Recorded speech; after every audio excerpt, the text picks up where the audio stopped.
This is the graduate open house online session with Student Financial Services.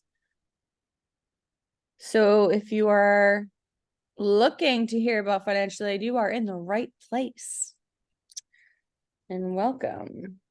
So how long is the presentation again, Dan? I think it'll probably go about 20 minutes or 30 minutes or so. And then I'm going to leave quite a bit of time for questions or whatever's on your mind. Yeah, so for our attendees, there should be a Q&A function in Zoom. Make sure you put your questions in that Q&A so we can queue them up for when the presentation is over. So ask your questions and we'll do our best to answer them.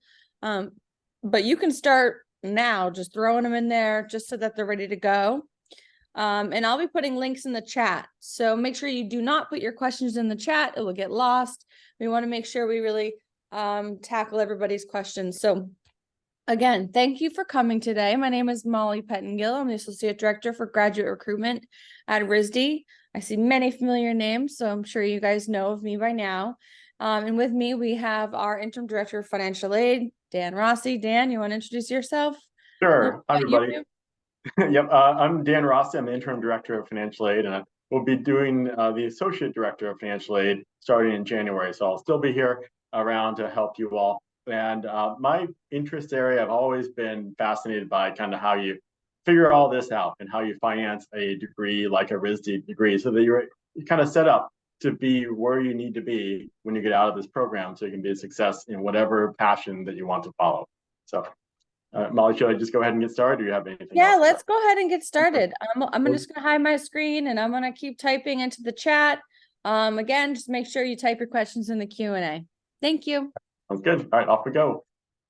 Okay, so first off, I don't know if any of you are joining us on Friday, but if you are coming on campus, this is where our office is. We're located at 20 Washington Place. We are financial aid, student accounts, and student employment. So we're all three of those groups combined. And I think that is actually a kind of a cool thing about RISD that we bring all that together. It helps kind of make your experience a little bit more seamless and a little bit more aware. So, for example, you have a question about maybe what you're happening with your job, and you're like, well, I might want to talk to financial aid or student accounts. You can kind of do that and have these three groups all be able to help you.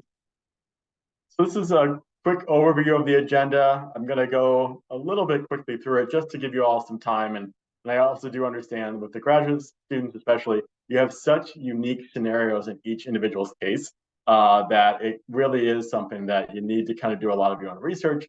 And it all depends on kind of how you receive financial aid from us and all of your different things to think about. So there's a lot here, but I'll go ahead and kind of quickly go through things.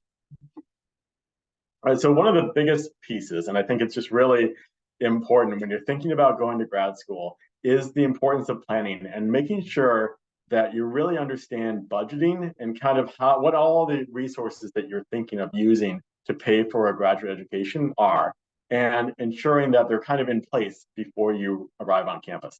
One of the big things I always talk about is the idea that you want to make sure that you're minimizing credit card debt. That you're kind of in, you have a little bit of a buffer, if possible. I understand that sometimes when you're going to grad school, there can be a lot of different reasons why you might want to do that, and it's something that you might not have a ton of resources around that, but just ensure that you're fully aware that you're going into a bit of a restricted environment in terms of financially when you're in grad school. You're not typically able to do a lot of extra work, so you really are kind of relying on some other resources that might be available to you. And there's also a concept called the academic year, which is really the time when financial aid can kick in. So if there's some extra moments, like sometimes students decide to move to Providence a little bit early, and they might not have a job, then there's no resources that we necessarily are able to offer you in like June prior to when you start in the fall. So just think about some of those aspects as you're making all of your plans and then thinking about the different scenarios that might come to play.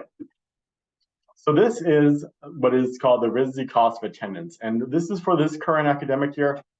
This is comparable to a lot of other programs that you might be looking at, but I think it's just important to understand this is a real price tag. This is how much you may have to finance in some way. And there are options, like, for example, we'll talk about this in a moment in terms of applying for financial aid. but also different loan options and all these different things. But ultimately, this is what you need to be thinking about is how are you going to put the pieces together to finance a plan like this? We talked about tuition, we talked about some of the fees that are involved. Also, health insurance for an academic year. It's something that if you were working, you might have an employer that would help you with that. But when you're in school, this is something that you yourself are going to have to have a charge for. Housing and dining, what that's referring to, these are not explicit costs. Like the housing and dining cost does not mean that you have to pay that amount. That's just an estimated of how much you may have to pay in Providence between food and rent. But again, that's just an estimate. It's not a bill to you. Also, we talk about books and supplies. This really ranges between the different disciplines. So it's something that for some program might have much higher supplies or less supplies, but these are all things to just kind of be aware of and plan for. And this is also something that if you get admitted to a certain program, I would highly advise you to ask them and try to understand what are some of the additional costs that you can have to incur. There are some programs that require software programming or just other different types of materials. I know like furniture, for example, like they have to go down and like the resources they find, there's a lot of different ways to find those resources that you may need while you're a student here. All right. So the big piece of this is, well, what is it that makes RISD unique to some degree? What is it that we offer that maybe other schools don't? And how does that kind of work? So that's what I'm talking about here is the idea that we are a mostly merit with a need component based financial aid process. So it is something that is important that you put your best foot forward in your admissions application so that you're able to be considered by your program as a good applicant, if you will. But we also have a very important need component to this. And it's something that plays into it as well. So it can range, but I think it's just important to understand that is why it's so important that you fill out our financial aid application completely. There's also, in terms of like the types of aid that we have RISD fellowships. This is really the kind of general source of funding that students receive. So oftentimes you may see that on your award notice that there's a RISD fellowship. That basically just means that that's RISD money that we're able to offer you.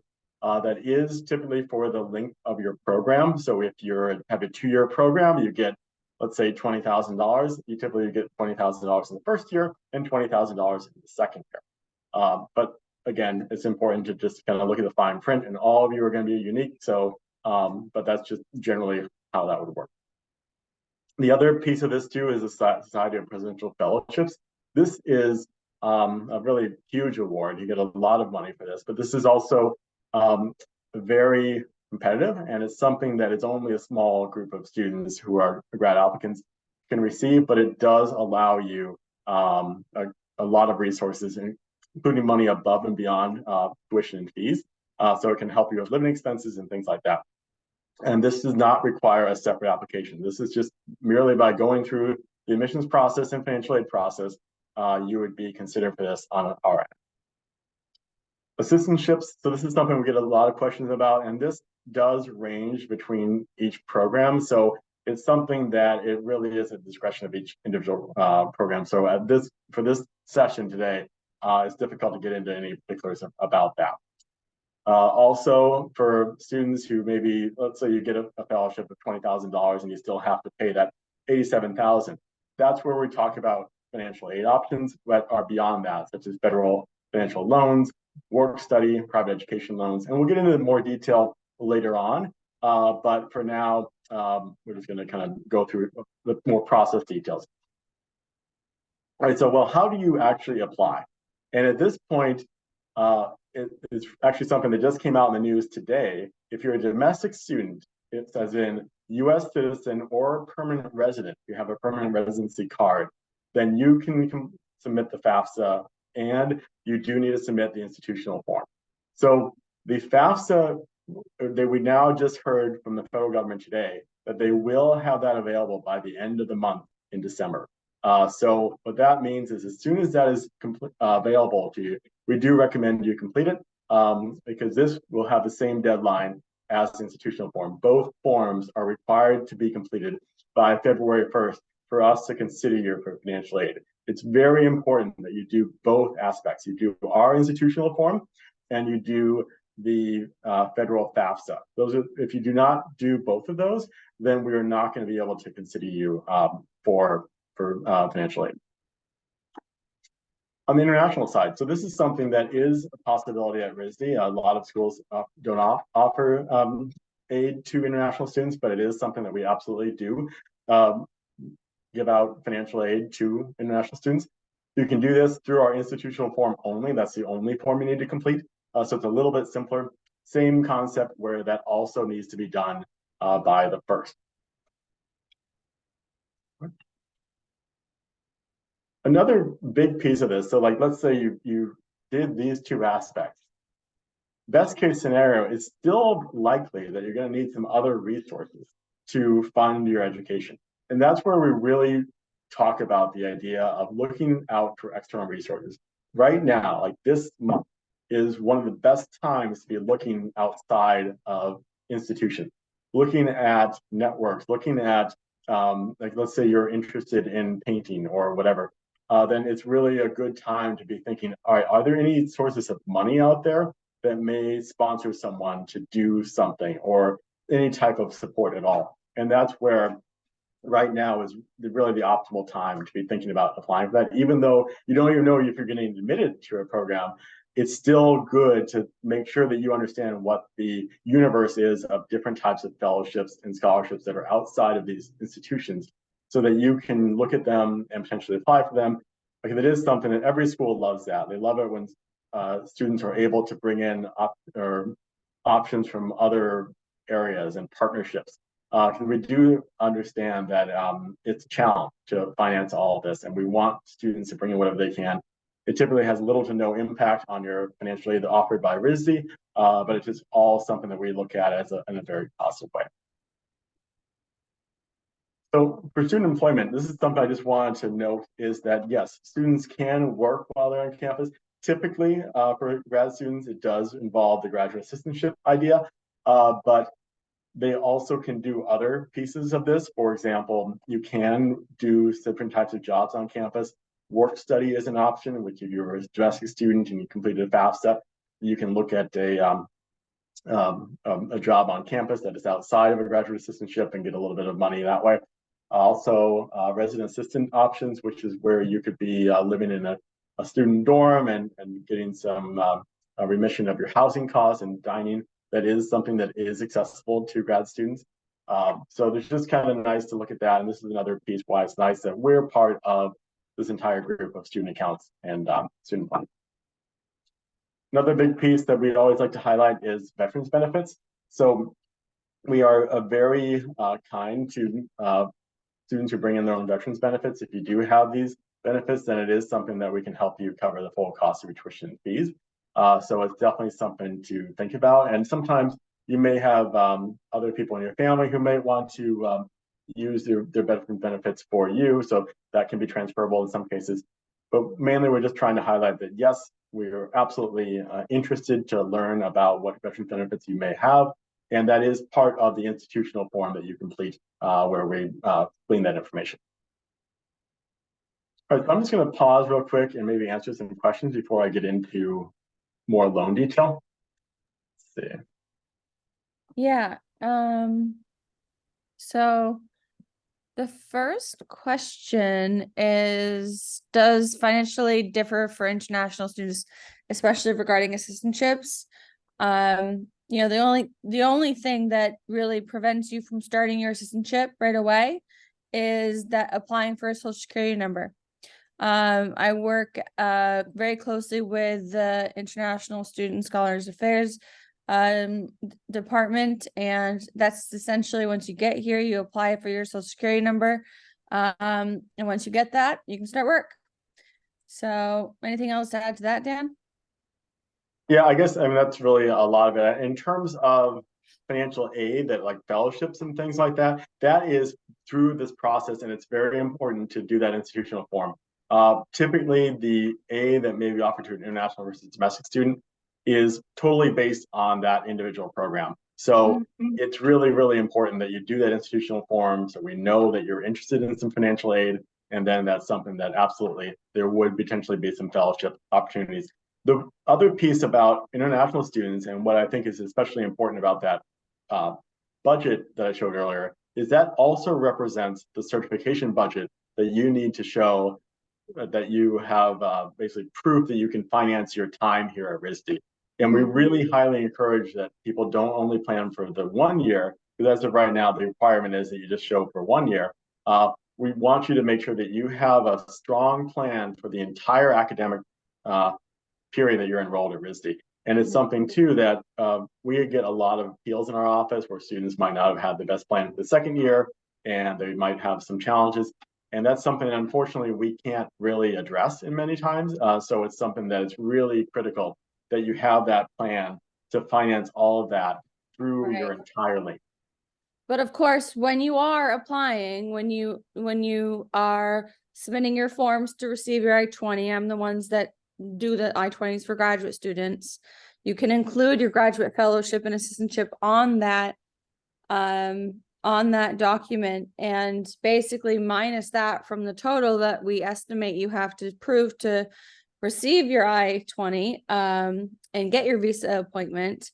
And then we also say that whatever you receive that first year will be carried into the second year as well. So when Dan says you're planning for that to carry over. It's not a renewed process necessarily, unless you receive a Fulbright or something extra that is carried over. Again, I have to say the words that you have to stay in good academic standing, of course. That's at the very baseline, but yeah. And it's also important to note there's not another process. This is really your kind of one bite at the apple, if you will. So when you're thinking about, okay, so I didn't get money in my first year of my program, but maybe I'll get it in my second, there is actually not a formal process to reconsider people for aid in a second year. So we have to use that as you're making a decision whether or not to enroll. So the next question is about the presidential fellowship, Dan.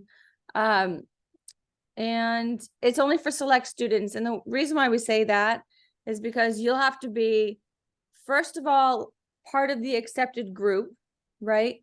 And it's determined by the faculty in that department who nominate one student in that accepted cohort to nominate for the presidential scholarship. So, anywhere between 5 to 7 scholarships a year. They range in full tuition to the pinnacle, which is the full tuition with a stipend. And so, they are extremely competitive. There's no criteria. It's basically a nomination of excellence within your application holistically. All right, sounds good. There's a question here I see about average amount that grad students pay yearly. It's really difficult. It's something that unfortunately it's very individual, and that idea. And I do think we are lucky at RISD. There's a lot of aid that does go out to graduate students, but ultimately you just don't know until you get that award notice. And that's where I think the next part of this session we'll really talk about where, all right, so what happens? And I think this is really critical, that there's not a massive amount of time between when you get accepted into these types of programs and when you need to make your decision. And so I think as much as you can have kind of a little bit of a tools in your toolkit and feel like, okay, so maybe if I got this amount of fellowship and I have to borrow this much in loans, where's my threshold of acceptance and comfort level? And so that's kind of what I'll talk about next. And I'm just typing the answer to the next one. Okay, thanks. That's all set. So the types of loans, and this is just something, this is throughout every school that you're looking at. This is broad information, so don't feel like it's just unique to RISD. But I just always, personally, I think it's really important that folks understand these pieces as they're deciding about grad school. So there's a direct loan unsubsidized, which maxes out at $20,500 per academic year. There's a federal grad plus loan, which goes up to the entire cost of attendance. So what that means is it can take, if you need it, up to that $87,000 worth of funding. So it can be quite large if you need it to help you through. And then private loans. So we have a couple of different search engines there that will allow you to do that. Yeah, and I think I just want to make it very explicit that this is just for domestic students. Yep. International students ask often if they can apply for the FAFSA, and the quick answer is no. What I would Yep. do is look into your own government. I know some governments are extremely competitive with the kinds of educational loans that they provide. Other avenues might be Fulbright. We've seen students come in with Fulbrights from many European countries. But Canada and some of our Central America, South America countries also have their own government student loan programs. So look into those. I know like India and some other countries, they definitely have options available. Yeah. So this is just kind of a little reminder that they are a resource. They're relatively safe in terms of, there's a lot of different repayment options that are out there. You've probably heard a lot of news in the last year or so about forgiveness and all sorts of changes. It's been nutty. So I mean, how many times have I submitted documents to try to get my loans forgiven, you know? yeah. How many yeah. different iterations? I don't know. That's where it's really, and that's where I think a group like ours is important to help you all understand that, because it's a challenge. But I do think, I guess one of my takeaways about this is that federal loans have really become, in terms of repayment, much, much easier than they used to be. And so there's a lot more safety nets built in. There's some really good income sensitive repayment plans. And so while there are some things here, which I talked about, that are, well, education loans are not, like they're not always easy to get off your record, all these kinds of things. It's still something that it provides a resource that I think can be manageable for a lot of students. So real quick, this is just a little bit more detail about the unsub loan. The interest rate, which is this year, the maximum what you've got. And then this is the Grad Plus loan option, which shows you that like this year's got an 8.05% interest rate, 4% origination fee. So, you know, these loans aren't necessarily super cheap, but it is something that you just want to make sure that you understand what they all are and have this working knowledge of them when you're thinking about going to a grad program. And Dan, are you going to talk about private loans and sort of the like what to stay away from in terms of private loans, and Yep. because those interest rates are so much higher? Yeah, and I think so. I'll skip ahead to it, but private loans are interesting because it is something that, let's say you do have, some of you might have some work history and you might have actually had some more resources than maybe some others. And sometimes a private loan can be a reasonably good alternative and a reasonably good option. For example, this academic year, specifically this one versus last year, students are getting some better interest rates than a plus loan because of the fact they have very good credit. So it really goes back to kind of what I talked about the first part, where credit is so important and budgeting is so important to kind of mitigating and having a good plan, because you don't want to get into grad school and take out a lot of credit card debt or something like that, where you set yourself up for difficulty later on. It's important that you think about, how do I use these different tools, the federal loans, how do you balance things? And I think it's something that we've done a lot in terms of our office, thinking, how do we help you all navigate as you're going through? So we have a budgeting, we have tonight, we have a credit session and identity theft. And then next week we have a budgeting session to kind of check in with people about how they're doing with things. Because I think, especially at RISD and a lot of these places, it can be really attractive to maybe spend a little bit more on a project or like do some aspects there. And we do have a material fund process here. So what that means is, if students, and this has changed, it used to be a little bit more open where students just submitted applications for help with a project. Now it's much more of a need-based functionality, where it means that we are going to be looking at your financial aid, what you have, if you've exhausted all of your resources, and then we will consider you to give you a little bit of money to help you with the materials, because we do understand that these budgets are real and can be challenging. Mm-hmm. And so this is just some other stuff about, like, so actually as of right now, you could go to our website and start to play with some of these things and just understand, well, what do these private education loans look like and what would it look like for you? Because I think that's all good. This is all best practice stuff for thinking about all grad programs. It's not necessarily just us, but I think this will make it so that when you get that notice, hopefully you got admitted to RISD, you can have a good way of thinking about, is this going to work for me? How is it going to work Yeah. for me? And what's the end? The way that I've always referred to it, Dan, is like a tipping point. If you have undergraduate loans, what is the point at which you could take out a graduate loan and realistically pay it back, or realistically Sure. not put yourself in a worse situation, right? We don't want to put anybody in that kind of situation, and we will definitely advise you appropriately, but that's typically what I tell students. Try to figure that out now, so that when you get these acceptances, you know what to do with them. Yep. Right? So Yeah, yeah. like this is your like, it's something that I think it can get really exciting as like in March when all those letters start coming and you're like, Yeah, oh, I got this much from this school, but I want this. And but now is the time to kind of take a step back and think, okay, right. how would this really look? And I always think like put a little spreadsheet together, put in some amounts and kind of where you're comfortable when you understand how this all works, Yeah. and then plug in the award letters when you get them. So you're like, And oh, Dan, okay. can you talk about the difference in award letters? Because Oh, I don't know if there's been any standardizing of this, but it's my understanding that most schools are very different in the way that they award. absolutely. So Yep. maybe we can talk a little bit about that too. Sure. Yeah. So I think one of the big things about award notices, especially among, I think, some of our peers, is that some of them will give you an award letter. And I get this all the time where it's like, oh, they gave me 100 or like $50,000. Yeah. It's like, yeah, they gave you, and they might have given you $50,000 for a 2-year program. And that's what that means. It's $50,000 total for the life of that 2-year program. Whereas our award notice will come out and say, you got $30,000 from us for that academic year, but that means you actually got 60,000 if we were looking at Yeah. their way of looking at it, because you're going to get that again in the next year.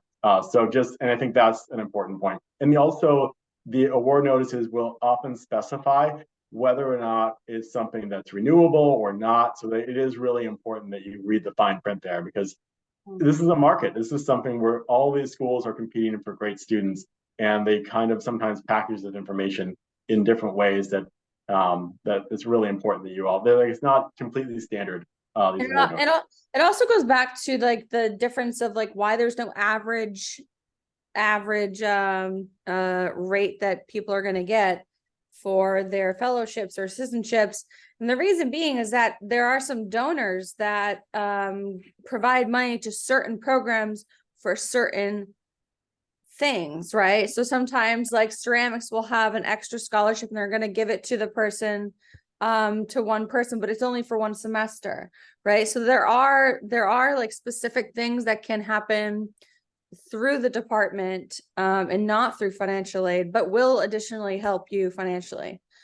Yeah, and there's quite a bit of that at RISD too. Like there's a lot of little bits of money Yeah. that are out Yep. there. We want to help someone from, let's say they say we want to help someone from a background in architecture pursuing a liberal arts degree. Like it can be really, really specific. Yeah. Um, and so yeah, now I feel like we're really just kind of getting into whatever questions people might have in terms Yeah. of all this. And I saw there's a question about private loan deadlines. Ultimately, you can do it whenever, as long as your bill is paid. Uh, there's no deadline for that. So Well, we have to do these now. when does billing go out? I think that's an important question because Oh, like yes. go through that timeline a little bit. Yeah, You sure. will receive your decision in early March. Applications are due January 5th, institutional form as well. You will not see that institutional financial aid form until you submit your application. So submit your application, fill out the institutional form for financial aid. Let us know, are you paying for your little February brother's 1st. college? Like, Yeah. what's your scenario? Do you have a Fulbright? This is all really helpful information.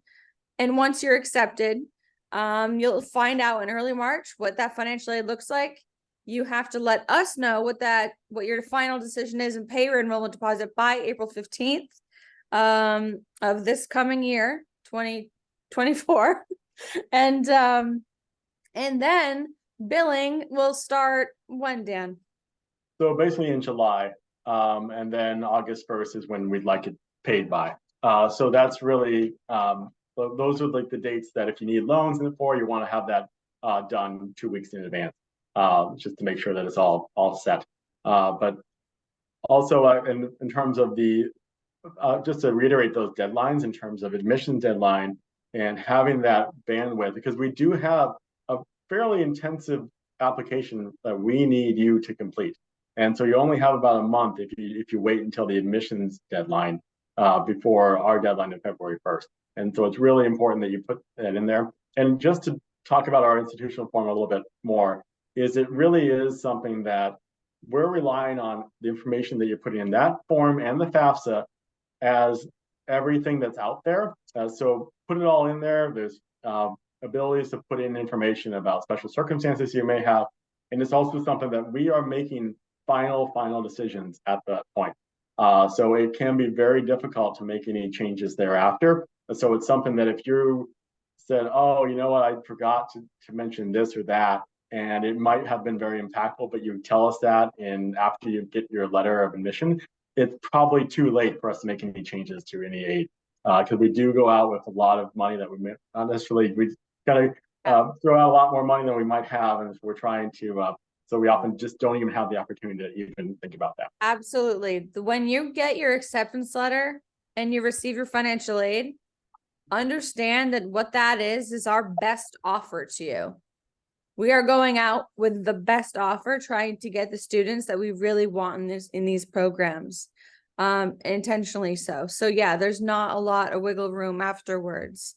There is a quick question here about how many presidential scholarship spots are available. Now, this changes slightly every year, just depending on the donors, the funding that we have available. But we're really looking at like 5 to 7 out of 250 accepted or enrolled students, let's say. So it's a very small percentage. It's highly competitive. So the best thing you can do is just put your best foot forward in terms of your application, your portfolio, your statement of purpose, everything, letters of recommendation, make sure everything is buttoned up, and everything is in by January 5th. So that's my and best. there's a lot of great resources beyond that. It's not just those presidential fellowships are amazing, but it's also there's a lot of other good fellowships that you could receive. So don't feel like that's the only people who get quite a bit of funding. Yeah, I mean, last year I can count on, like, there were full tuition fellowships being offered beyond the presidential fellowship. Again, because each department has a different budget and it depends on the makeup of the class and of course the merit of your application. So yeah, it's not the only way to make this work for you. Can you please send links or names to those external resources for scholarships that you recommend? Dan, I'm assuming it's on the web there. Yeah, I put it on the is it still being shared? Yeah. Yep. Okay. But so those are there's 3 there that are okay. I think it is important to just kind of, and we actually have, you're welcome to email us at sfs@risd.edu. We have a little 1-pager that's pretty good. Happy to send that along. But some of these are some of the better ones, but it's just good to kind of look at what's out there, and then and you can create profiles for yourself, and then you get emails. Do you require tax return information from your parents? We do not. So not at graduate level, my friends. Yeah, graduate time. So you're on your own, which is interesting. You are free. That's right. And it's also something, yeah. But the FAFSA itself also does not require that as well. Right, exactly. It's based on your tax documents, actually. So I mean, I feel like it can help you in the sense that, okay, you made $6,000 last year, but it can also be like, well, here's the max amount that we can give you, and then all of a sudden you owe $80,000 in loans with a really high interest rate, right? So you have to make really good decisions. But again, this is an amazing team, Student Financial Services and Student Accounts. So when you get that acceptance letter and you see what your fellowship is, you can really get in touch with them, work it out, and we can help guide you for sure. And I think one of the things we're really trying to build up is this idea of, okay, understand what that all means. What does it mean to take out a $20,000 loan versus a $40,000 loan versus Right. $80,000? How does that all work? And so we're really going to be beefing up a lot of our materials around that. Yep. Excellent. Next question is, if I was given any scholarship from RISD, when would I receive information about it, and how much time would I have to make a final decision for paying a deposit? So, like I said, early March is when you receive your acceptances. If you are accepted, you receive your financial aid upon that acceptance. Yep. So at the same time you know you're accepted, the same time you're going to see how much funding you receive. And then your deposit is due April 15th. So it's about a month and a week or so. A month and 2 weeks, something like that, to be able to make your decision. And that's pretty comparable, just to give you all a reference, like among other schools as well. So, and that's where I think it's really critical that you've thought of things now and thought about it throughout this time. So you're ready to make that decision. It's not a super long period of time. Yep. And again, this is a lot of information. This whole session is recorded. So you can email us at admissions@risd.edu if you do have remaining questions, or you want to just review this all over again. I know some international students, their parents want to be involved in this, and this is a great way to do that, is to share this recording with them as well. So one thing I just want to note about international, I think I mentioned the part of it, but I want to clarify and make sure that you're all aware that, so I mentioned it quickly, but payment plan ideas are really significant for a lot of students to kind of finance these things. So you might use a combination of your own resources and loans or whatever, and you can do a payment plan that can be up to 5 months long, like example, the fall semester. So instead of having to pay the whole tuition and fees in that August deadline, you can break it up. So the first month is only 1/5 of that. And that can now be done on the international side as well, where that wasn't the case before. So it is something that there is an option for international students to also use a payment plan. The only other thing that I really would need to express to international students, and we are going to have an international session early tomorrow morning. So any of you international folks who want to learn more about that, what that process is, sign up. It's tomorrow morning. I'll give you a link to where you can sign up for that. But basically, you need to translate currency into USD for your application for the I-20.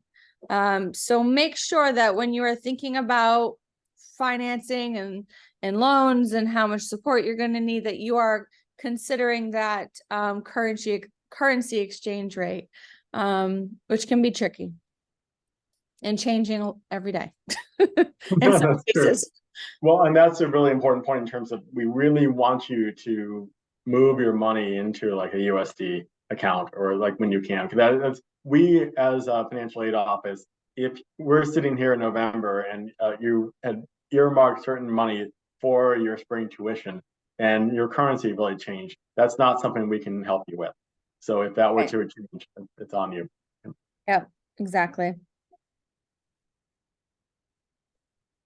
Any other questions? Type them in the Q&A. Otherwise, I think we just did a really good job answering everybody's questions, Dan. Well, and I feel like the real questions come when you get the more notice. Yeah, exactly. It's all very hypothetical at this point. But I did just put the link to all of our sessions for tomorrow and for this evening. We're going to have some more sessions this evening. And tomorrow, again, the international session starting right at 9 a.m. That's going to be a really critical one. Yeah, so I hope to see you there. And just thank you, everybody, for your amazing questions. Just to recap real quick, the domestic students FAFSA institutional form by February 1st, the international application, just the institutional form by February 1st. And again, you do need to complete the admission application first. Yep. So January 5th application, February 1st financial institutional form, and your FAFSA if you're domestic. Yep, perfect. Awesome. Well, thank you, everybody. All right, thank you. All right. Thanks, Dan, so much. No problem. Take care. Bye.